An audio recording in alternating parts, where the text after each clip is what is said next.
Let me ask you a question. Do you believe that the Second Amendment grants you the right to keep and bear arms? Or do you believe that it is a fundamental human right? We're in the habit of handing over our rights to corporations because private property, but should we? Look, I don't have a right to force someone to host my video content just because they happen to own a server, obviously. But YouTube is in the business of providing free video hosting to the public.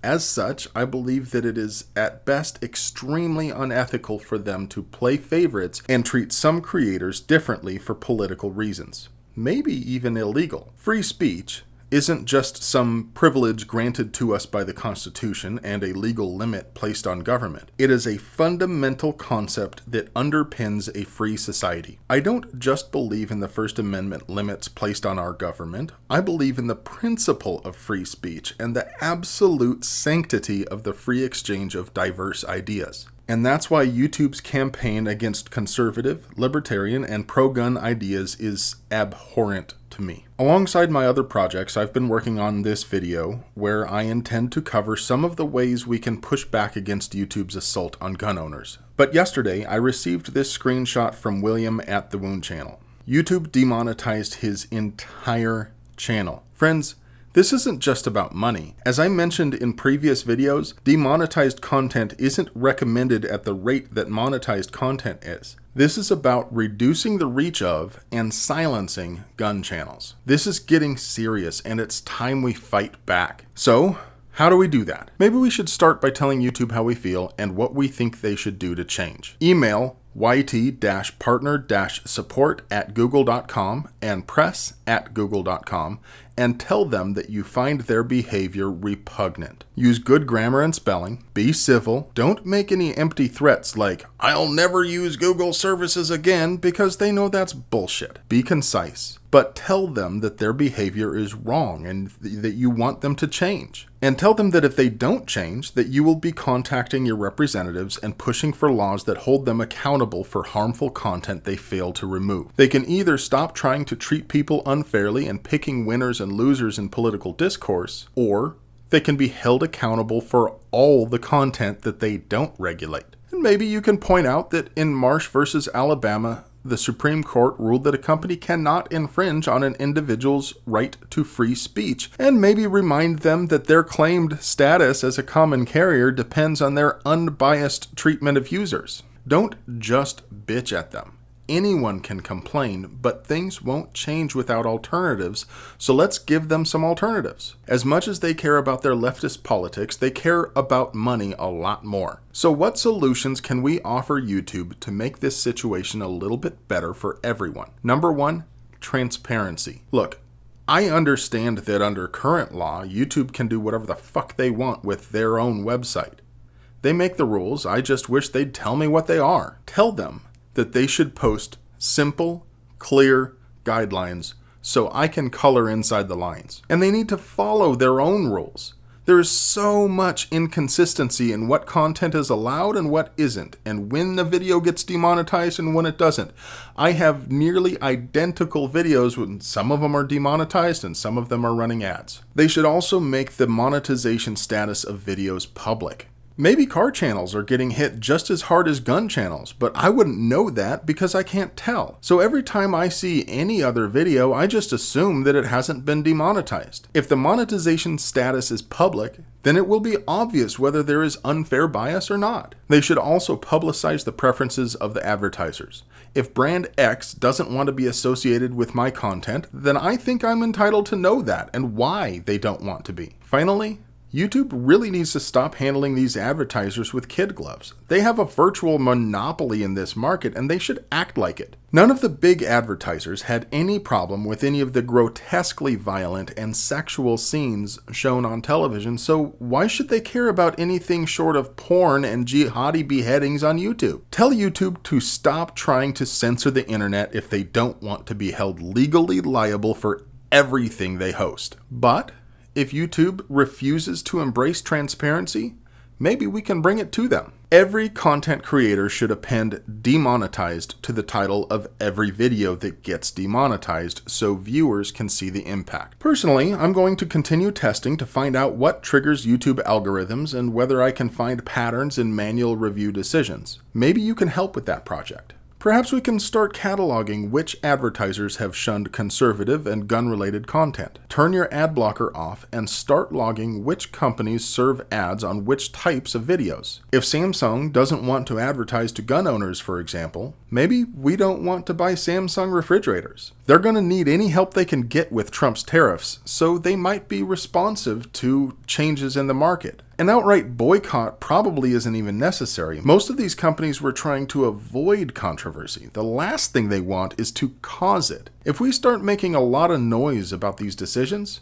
they might just change their minds. Encourage companies to advertise on YouTube and target ads to gun guys. Remind gun manufacturers, and really any other company, that gun guys hate money and buy stuff they see on the internet. If you see advertisements on gun-related content, whether it's on YouTube or a blog, and you end up doing business with that company, tell them where you saw the ad. If you are involved in the decision-making process for advertising at your company, consider sponsoring a gun channel. But those are all fairly soft tactics. I've got a couple ideas that are a little bit more disruptive. If you are a content creator, consider using YouTube to simply host and serve video, but don't monetize anything. Embed the video on another site and serve all the ads you want there. YouTube is a great, free video hosting service, but if they want to play fucky with the traffic they're routing to your content, then cut ties and take control of that for yourself. Report everything. One of the main excuses that YouTube has been giving for putting the piss dollar on gun content is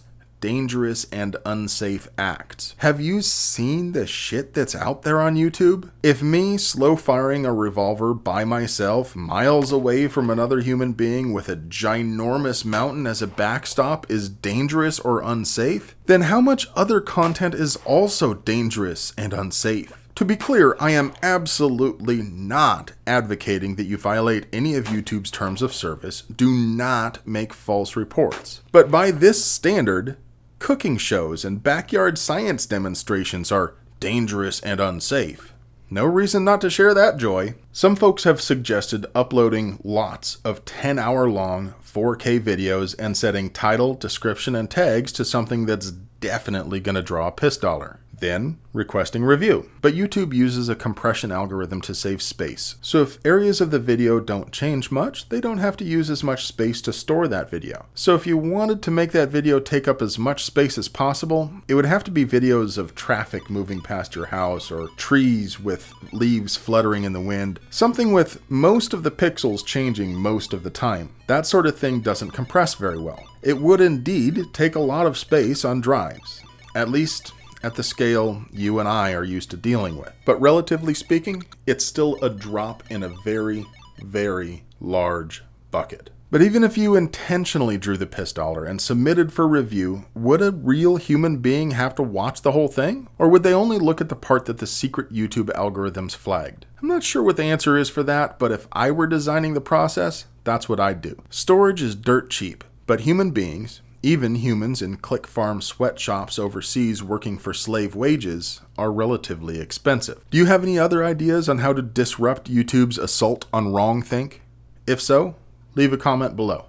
But in the meantime, here are a few ways you can help gun channels. First, there's the obvious. Subscribe to all the gun channels, even if you only occasionally watch their stuff, even if you think they're just some old fuddy-duddy who smokes pot in his backyard and doesn't fight for gun rights. And hit the little bell icon so you can be sure to get notified, because subscribe doesn't actually mean anything anymore. You won't actually get notified when one of the channels you like posts a video unless you click the bell. And it should go without saying, but go ahead and click like on every single gun video. I mean, unless you think it's really super bad, go ahead and give the guy a like. It helps YouTube understand what you like, and you'll get more gun videos in your recommended feed. Second, stop using the recommended page that you land on when you start the YouTube app or go to the YouTube homepage. Just look at your subscriptions. That's the stuff you actually want to see anyway. Third, if you're like I am and sometimes you just put shit on in the background just to have something running, go to a channel you like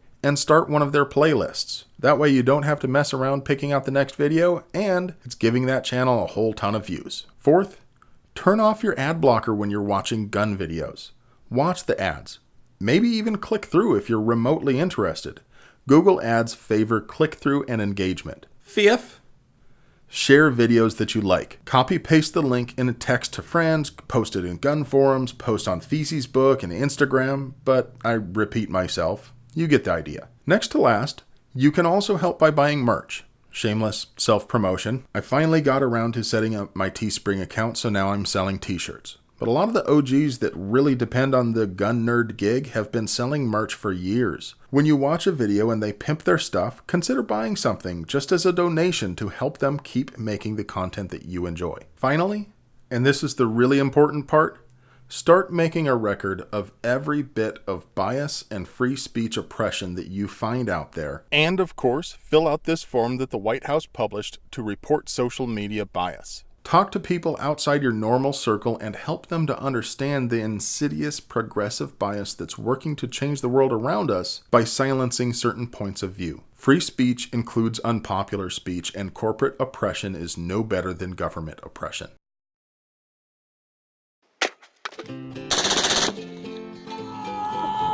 You got